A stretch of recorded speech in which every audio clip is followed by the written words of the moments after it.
I'm gonna fight 'em off. A seven-nation army couldn't hold me back. They're gonna rip it off, taking their time right behind my back. And I'm talking to myself at night because I can't forget. Back and forth through my mind, behind a cigarette. Jason, how are you, sir? I'm doing well, Greg. How are things in the center of the universe? Pretty good. Thank you for noticing. 3 weeks until Christmas, and of course, everyone's looking forward to that. That means that for school-aged kids, it's final exam times. That means for adults, it's run around with your head chopped off and order like crazy from Amazon home delivery in order to get the Christmas boxes underneath. And for the Vancouver Canucks, Jason, for the Vancouver Canucks, it means that you are full on in a dumpster fire and you are looking at this and you are wondering, oh my goodness gracious, we get a little bit of a break at Christmas and a little bit of a break during the Olympic holiday season. And what do we do? Before we get started on that front, if unless Amazon is sponsoring this little venture, I think we should give equal time to Temu and other delivery services from which products could be purchased this Well holiday said. season. Well said. But Timu probably attracts a tariff for the bulk of the people, But anyways, Well, I'm not sure. Anyways, like, I'm not necessarily sure we should be giving free plugs to Amazon. I don't know if Bezos needs more money, but but Bezos may be able to give some business advice to the Canucks, seeing as he's got billions and they're not spending any of theirs.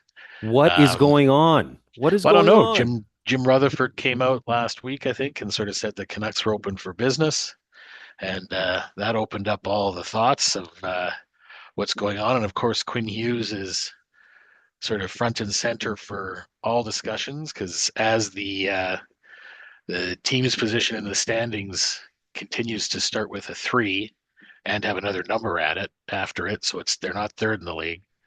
Um, People eyes are going to be on what are the Canucks going to do with Hughes. But there's other players that the Canucks have. One of the guys I think that was garnering some interest, Connor Garland, Yes. got dinged up again. I think this is his third time where he's been missing a game because of some sort of injury. And the way that he plays, uh, injuries will just build on themselves because he's a spark plug, goes in the corner, fights for pucks. He's the kind of guy I think a lot of teams would like to have on their roster in the playoffs. But if he's dinged up, I don't know what the Canucks are going to be able to get for him if they move him at all. They just recently signed. They signed him this year to a 6 year, $6 billion a year contract, all designed with he's a buddy of Quinn Hughes. Let's keep Quinn in town. And now they're already talking about moving him out. And it may be if they're going on a full rebuild, guys like Connor Garland are going to uh, say, "Hey, I'll move my or I'll waive my no move," but they're going to have some say in where they go. The other guy, the guy that's probably getting the most buzz talked about here is Kiefer Sherwood, who's an unrestricted free agent. So very good chance that he's going to move. Cheap Um, contract too, right? oh yeah, and the Canucks. I mean, the Canucks could retain on part of that if some team needed to. I don't think they would need to. I mean, the Canucks would only probably retain if they thought they could get a better asset back. I mean, everybody here in Vancouver is thinking, well, we should be able to get a first for him. Some of the other pundits that I was listening to this week thought that that might be optimistic. But as teams get closer to playoffs, again, there's a guy last year led the league in hits. I think he set a record for hits. He's third in the league this year with hits, and he's scoring goals at a higher pace. Like he's, I think, at 13, and he's a perfect third liner for the playoffs. Bangs, hits, can chip in with some offense. And he's always responsible. I mean, I don't think I've seen a game this year where you've kind of gone, hey, like Sherwood cheated the fans with a lack of effort. All right. And I don't think there's a lot of players in the league that can say that. But Sounds like Uh, Florida's going to snap him up. well, I don't know a team that I think. I mean, Colorado's a wagon right now, and one regulation loss so far this season. But there would be not that the Canucks would necessarily want to send him to a division route. He could sign with Colorado though in the offseason anyways, an unrestricted free agent. So it really shouldn't matter to them where they're sending this guy, other than that team's going to have first dibs on him. But I mean, Colorado would be a team, or Carolina. I mean, another team that's always looking for like grit as the playoffs come around. That seems to be their uh, conference final stumbling block, is they're not gritty enough to get past the Tampas and the Floridas. 20, And 25 playoff bound teams would want the guy.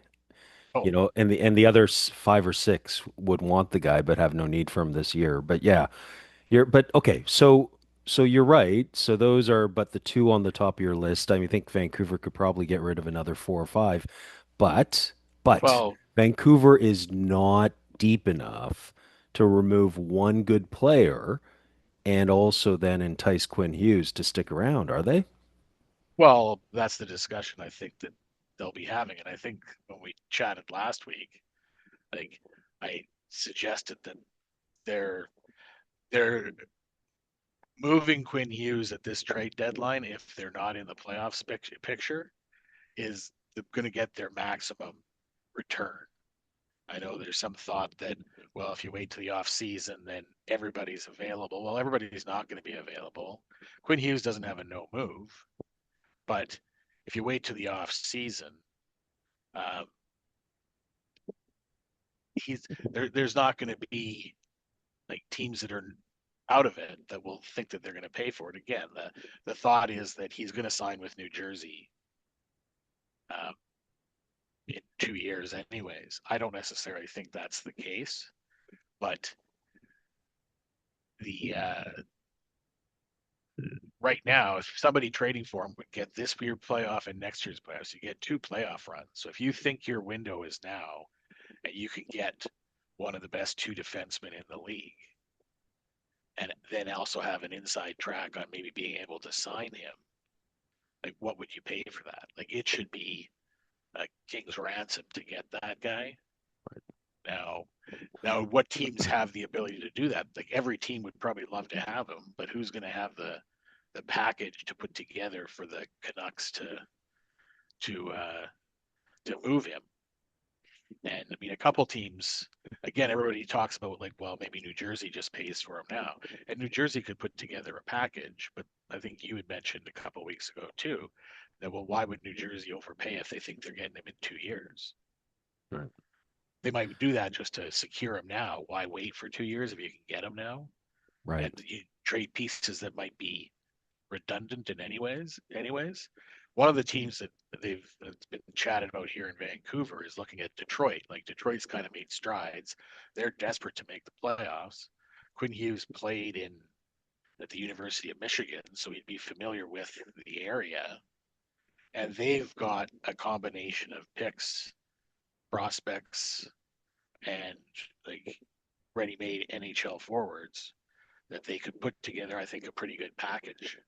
I mean, just off the top of my head, if they gave up a couple firsts, they've got defensemen, either Simon Edvinsson, Andy Axel Sandin Pellikka, so two young Swedish defensemen, and the Canucks love their Swedish defensemen.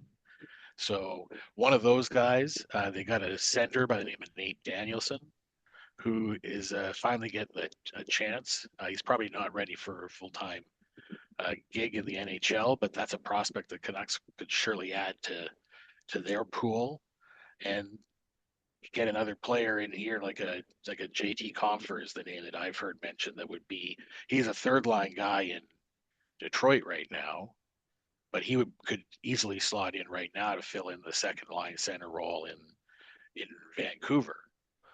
Yeah, that's interesting. I to trade him to a bottom 10 team, a bottom 7 team, sure isn't doing Quinn Hughes right, but I guess if he doesn't have a no trade movement clause, then sure. But I mean, I don't think Detroit, Detroit's not a bottom 7, bottom 10 team. You think they can hang? You think that this quick start is going to last? You think that they're one Quinn Hughes away? Uh, well, I think that they are desperate to make the playoffs, and the Canucks aren't doing a favor Right. by trading Quinn Hughes. They're looking to get the best return that they can, and would Detroit potentially offer that? And if anything, if they can leverage Detroit and the offer that Detroit can put together to go to New Jersey and say, do you want to wait 2 years and see if you can sign this guy, or do you want to give us a package now? Like a package from New Jersey, again, something that's been bandied about here is like if they trade Quinn Hughes to New Jersey, then all of a sudden Simon Nemec, a young guy who's showing some offensive upside this year, and he was like a number 2 pick overall about 4 years ago, I think.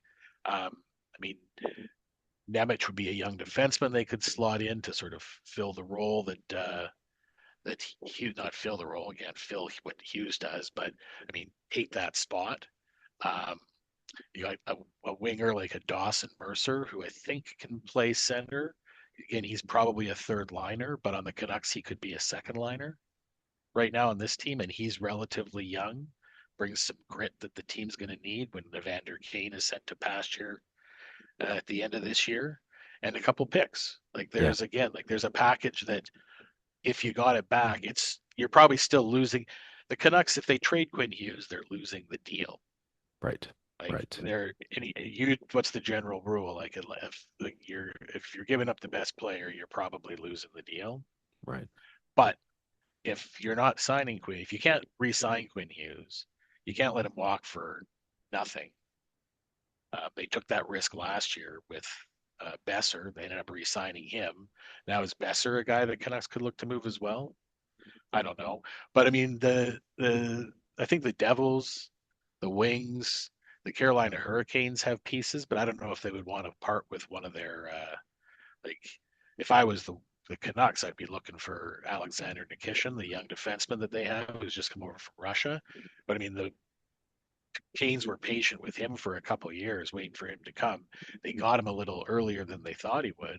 They would, and do they want to give up 10 plus years of his talent so they can get Hughes? Well, again, there's a team that has been on the cusp, hasn't been able to get over the hump. Uh, Adding Quinn Hughes would, I think, launch them over that hump. Yeah, well, he's that good of a player. He can launch a lot of teams over that hump. Well, and the East this year looks like, I mean, the last couple of years, Florida was sitting there for 3 or 4 years before that. Tampa was sitting there as like a juggernaut that was going to be hard to get past. Like Tampa's playing really well. Are they and they're playing well without Victor Hedman in the lineup, and Braden Point's now out. Braden Point's been struggling all year. I don't know if he's been hurt all year or what's been going on with him, but he might have played himself off of the uh, Olympic team. Right. The fact that John Cooper's the coach probably isn't going to hurt Point, Right. Right. seeing as he plays in Tampa. But I mean, this is the year I think in the East. Like Florida's injured. Is Tampa really going to maintain the pace that they're at?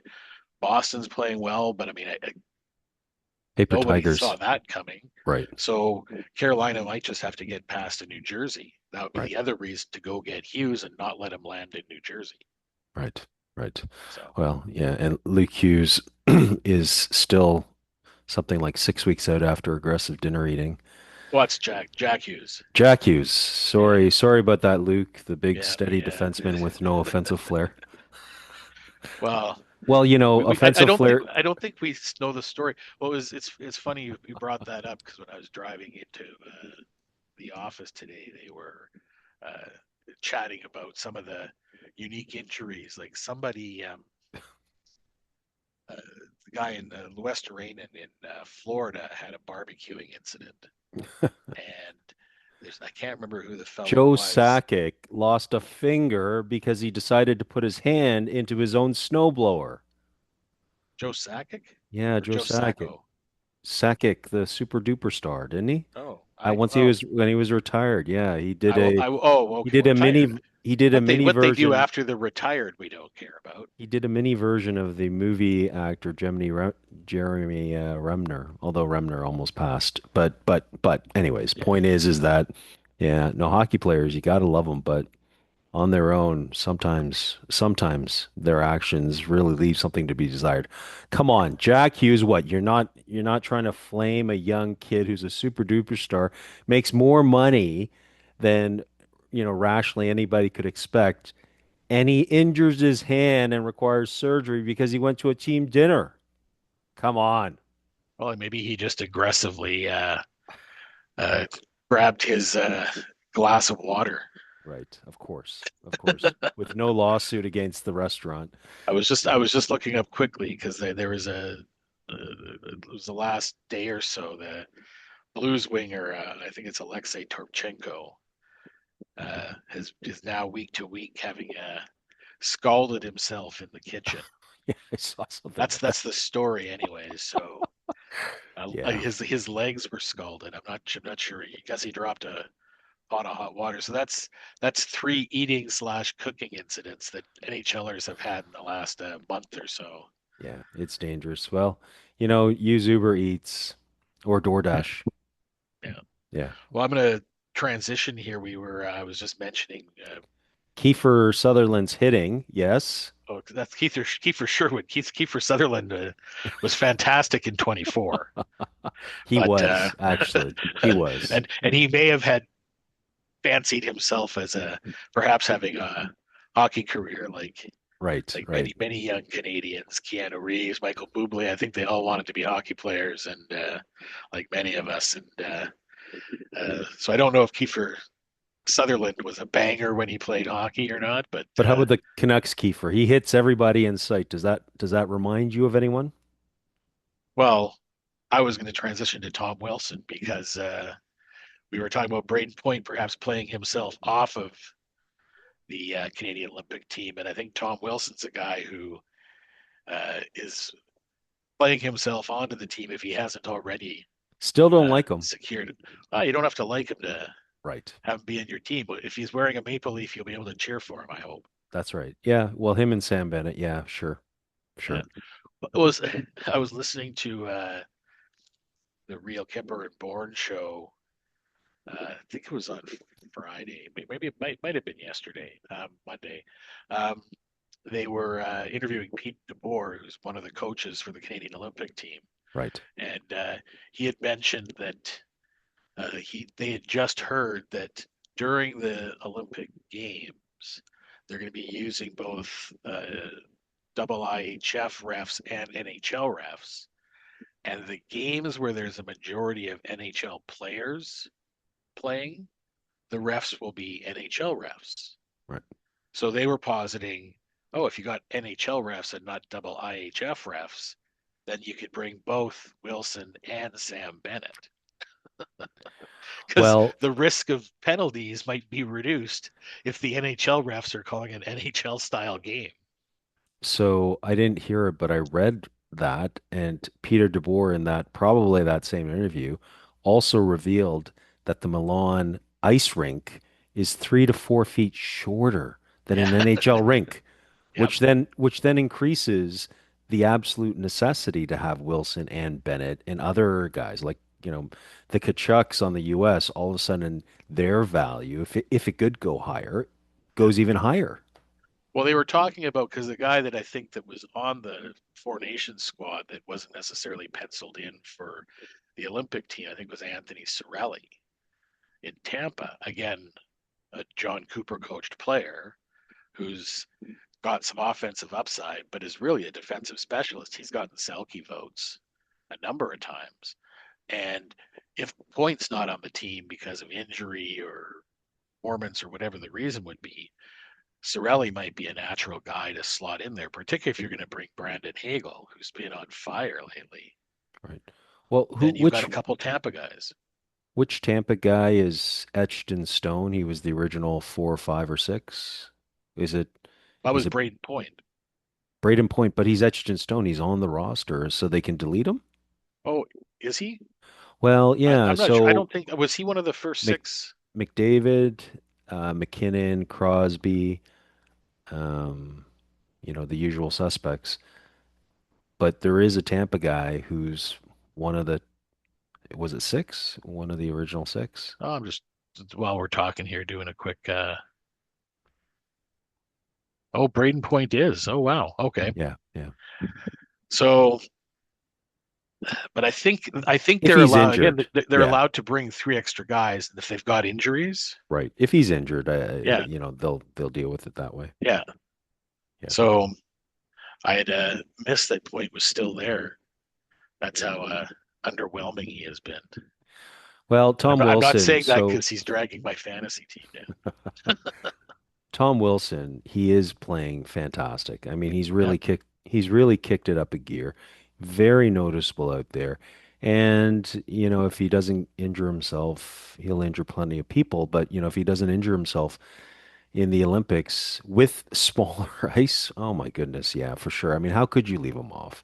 How could you not put him on at least one of the three backups? How could you not put him on the fourth line and let him work his way up? Oh, absolutely. I mean, and again, like I think we've talked about this before. Like, I mean, the amount of skill that's going to be on that team is going to be unbelievable. But the same as the American forwards, the Canadian forwards are going to be ridiculous Right, in terms of the amount of skill that they have. right. So the question is going to be how do the other teams kind of combat the skill level that's there, and that's where guys like again Wilson, you keep going back to Bennett. I don't see Wilson can play wing. This team is like loaded at center.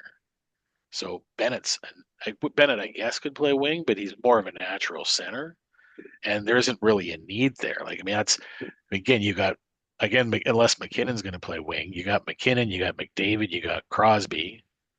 If Point's there, like Right. that's four deep. We're not even talking about if they add a guy like Mark Scheifele. Um, there's another natural center. Can he play wing? I mean, all these guys are probably talented enough if you throw them together. I mean, who was the Rendezvous series, the line with Gretzky, Lemieux, and Howardchuk? Right. My recollection is all three of those guys played center, but they were pretty decent as a line with two of them playing wing. Yeah. So Yeah, they were okay. I think they could. I think they could figure it out. Right.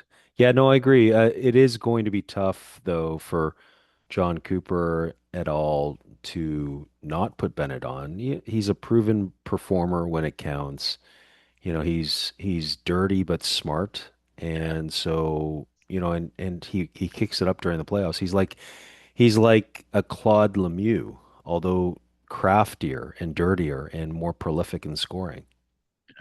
Yeah. The reason that maybe if Cooper has input, he might decide I hate Florida so much I'm going to keep Bennett off this team. Right. Or the counter argument would be, hey, if I give Bennett 3 weeks off to rest up, he'll be a beast come time for the playoffs. And take my So team apart. perhaps let's take him and I'm going to Yeah. play him to death Yeah, in Italy, exactly. tire him out, Yeah, and with any luck, he runs into Tom Wilson in center ice and hurts himself. that's right. Give him 25 minutes against Slovakia. Go for it. Exactly. Yeah, Why is yeah. Sidney Crosby only getting 12 minutes a night? Because we really want to give Sam Bennett some ice time. Yeah, exactly. He'll take out every single goalie during the Olympics. I guarantee it. It's the same silly referees who won't be able to see him.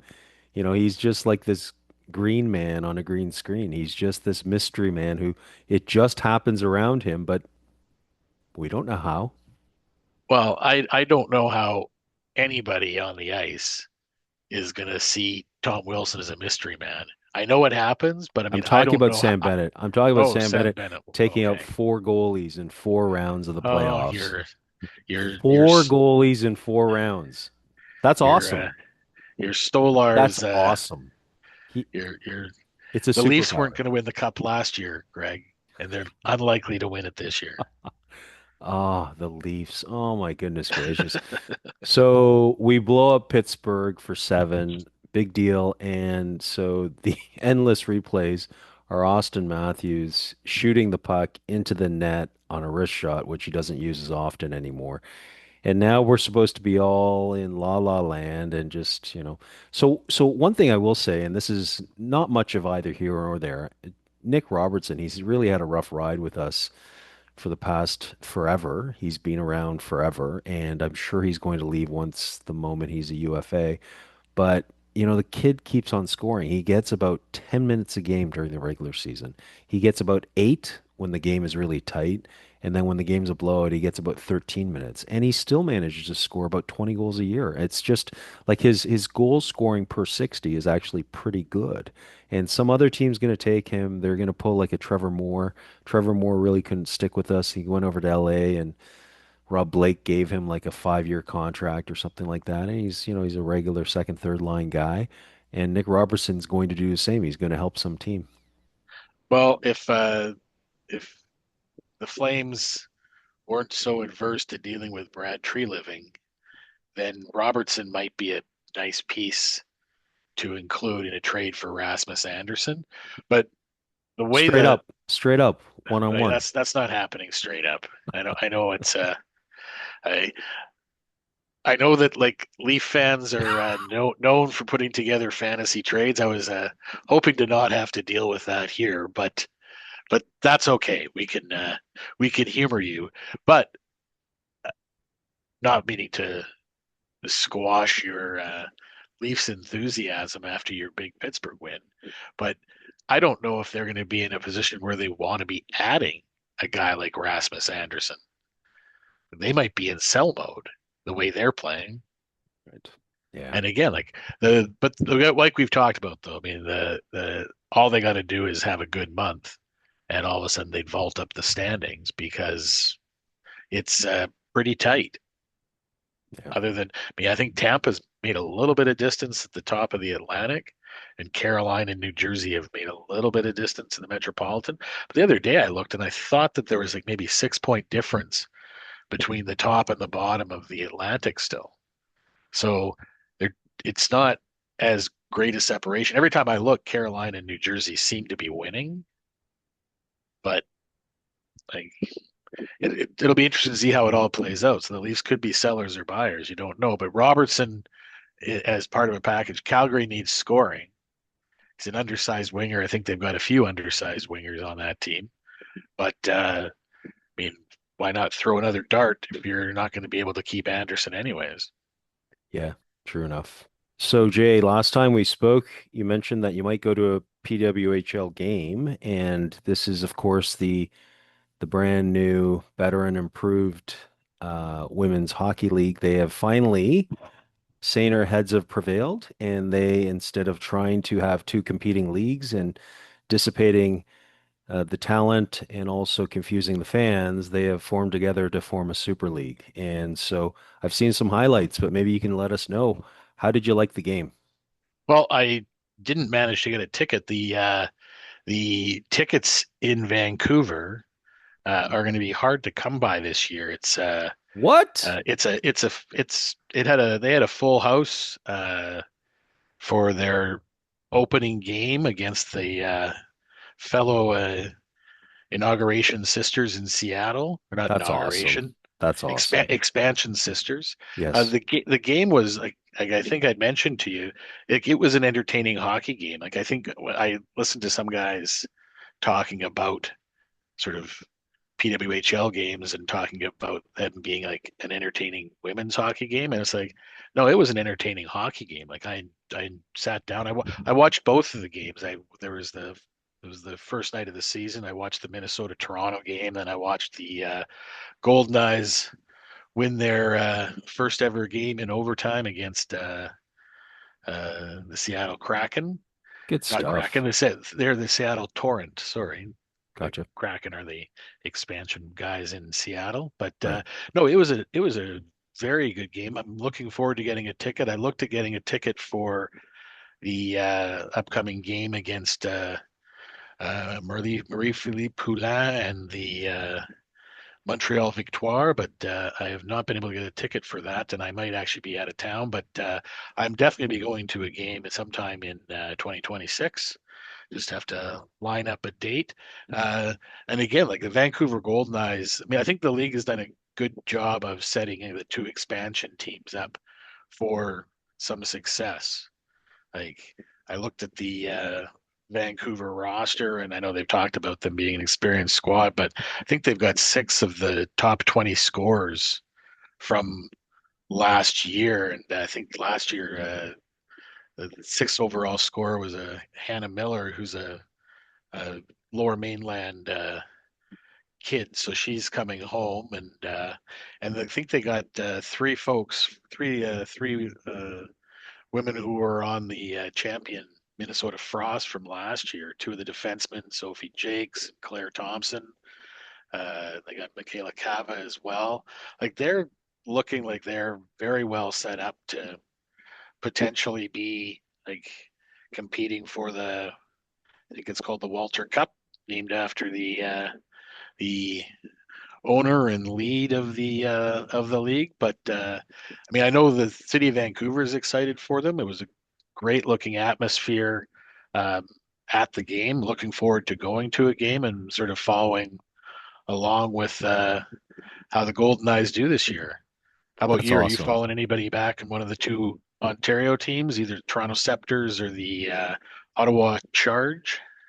Well, not following per se, but I did want to mention the recent news is that the Ottawa head coach, her name's Carla MacLeod, and so she's a young woman. She has actually just announced, and so she's ta stepping away from the team in order to seek treatment and get healthy. But she's just announced that she's been diagnosed with breast cancer, and so that's the Oh, type of shocking news that sort of goes through the league. And so, everybody who knows the league is affected. It's a little disappointing that the NHL hasn't mentioned her. They certainly have mentioned the Carla MacLeod. She's been a Canadian Olympic athlete for a number of years. And so they've mentioned her in stories past. My hope is that they're just coming onto the news because it's just brand new and just to acknowledge her personal battle. But yeah, so it's really interesting. Carla MacLeod, she played for a couple of Canadian Olympic teams. She's not very big. She's 5'4", but she was a defenseman and just sort of one of these smart defensemen that uses her feet. She is an Alberta girl.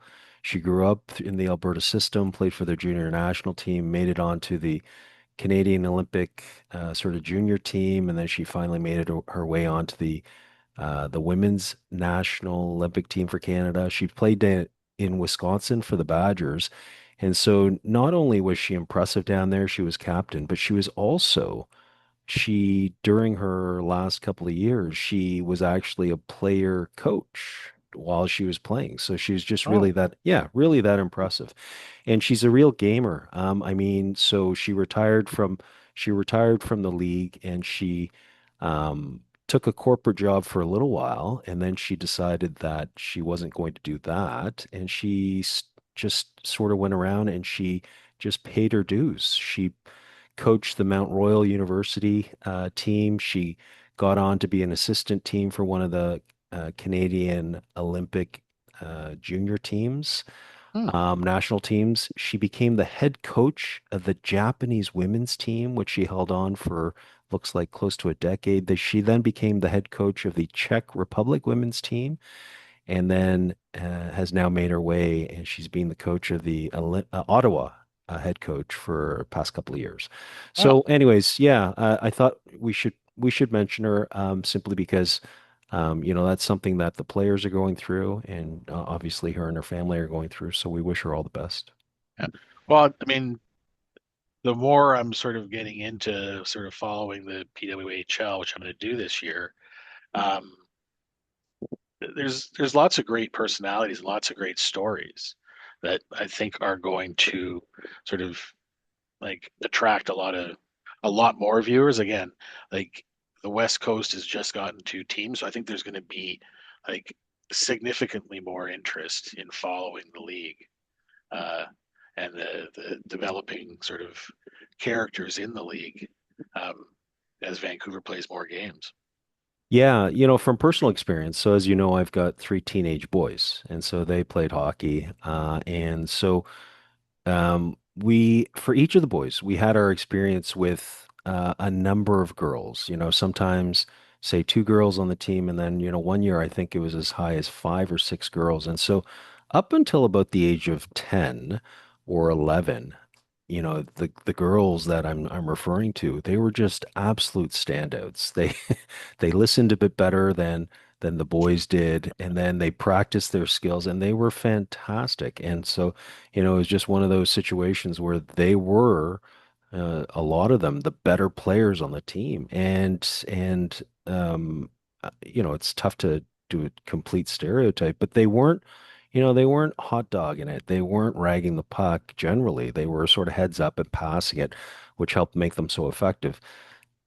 Here in Toronto, as you know, the minor league is the GTHL, formerly the MTHL, and so that's kind of the end all and be all for all the more skilled kids, the kids that want to sort of pursue that avenue.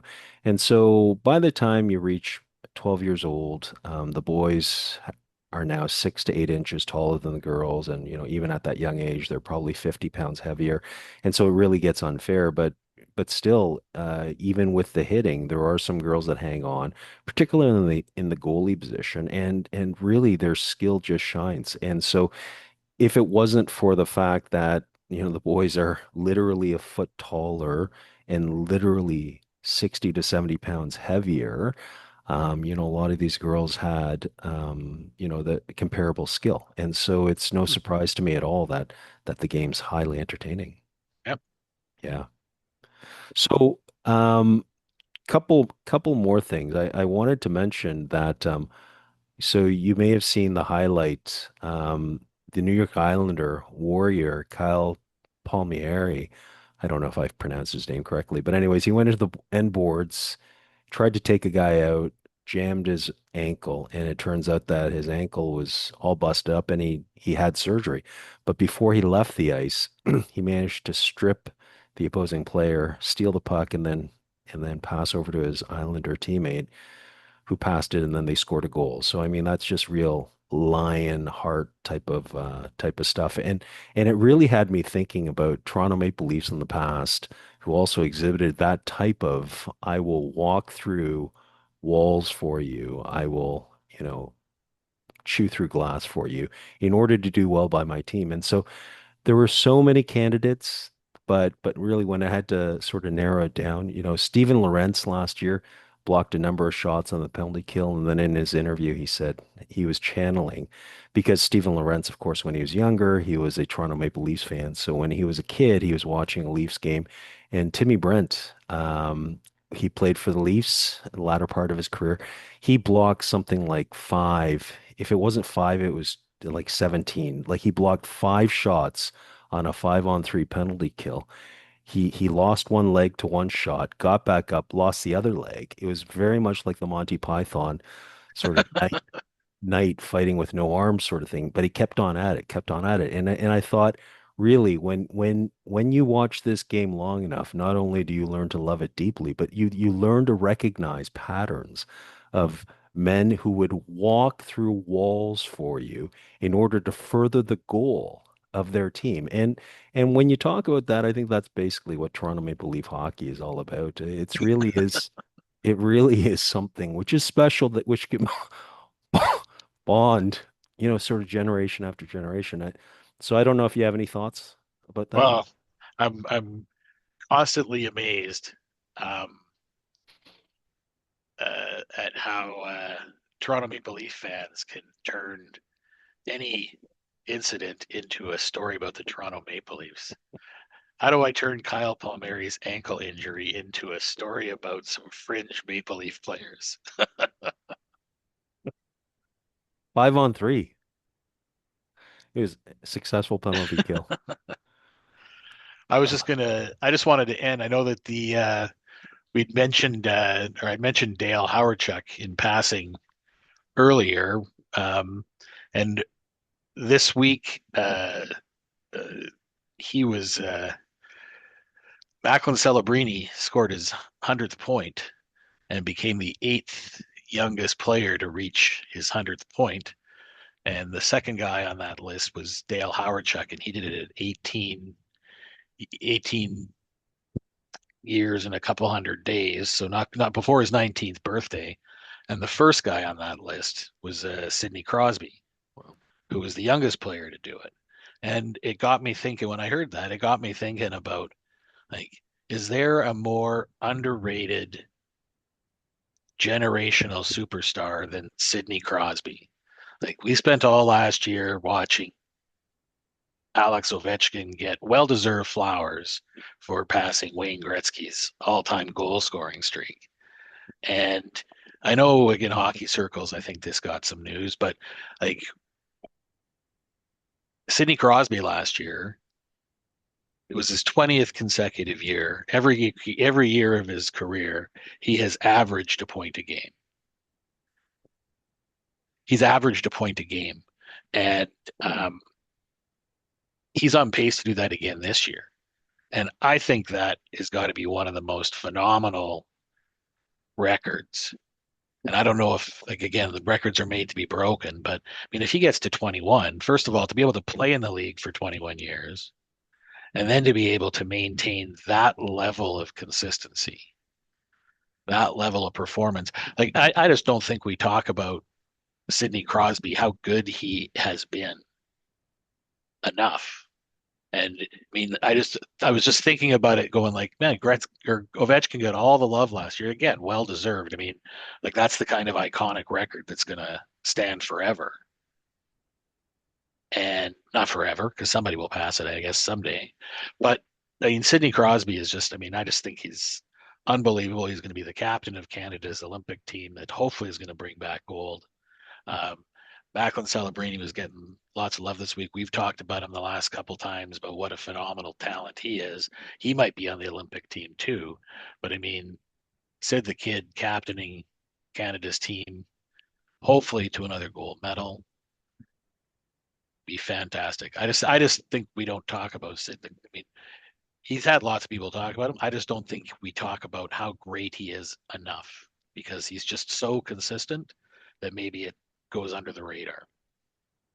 Amen. Well said. Well, let's make it a point then to talk about his achievements, because I absolutely agree. I think that when he was interviewed, was it last year, Connor McDavid, when he was interviewed about the Olympic team, right away he just said, yeah, no, Sidney Crosby obviously is the captain. He's our leader. Yeah. And you're absolutely right. I don't think McDavid defers for anyone but, Sidney Crosby. Yeah. Well, I've got to sign off, Greg. Okay. Thanks, buddy. Great chatting with you. Thank you for watching the Dads Who Talk podcast. Please remember to like and subscribe, and you can catch us on Instagram, TikTok, and Spotify. We look forward to seeing you next time. Goodbye.